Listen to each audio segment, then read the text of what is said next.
हाँ तुम्हारी कितनी मुसीबतें हल होंगी, तुम सोच सकते थे, खुदा के सालों में ना हल होती, सालों में हल होती।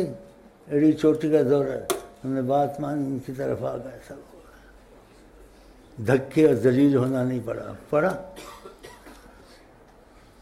मरते दम तक शुक्र करो खुदा के बाद, नबी का शुक्र अदा नहीं, और नबी के बाद मेरा भी थोड़ा शुक्र।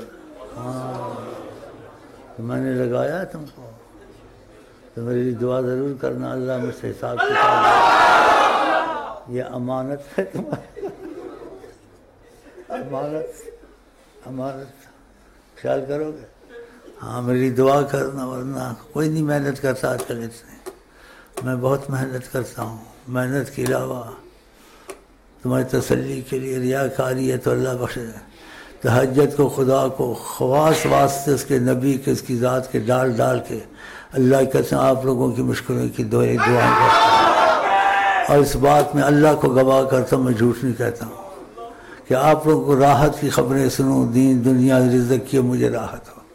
तो ये मैं अमानत आपके गले में डाल के जाता हूँ। मेरे कुछ दिन रह गए हैं, कुछ साल रह गया, डेढ़ साल रह गया, पता नहीं। तो मेरे लिए बाद में दुआ करते रहना, खुदा मुझे बख्शे, खुदा मेरे हिसाब न ले, खुदा मुझे इम्तिहान की मौत में ना डाले, माफ़त की। जैसे मैं आपसे करता हूँ, हल जज़ाउल एहसान इल्लल एहसान, एहसान का बदला एहसान दे मुझे। हाँ मैं आपसे दिली दरख्वास्त करता हूँ और जारी से कहता हूँ, आप लोग मुझे भूलना नहीं।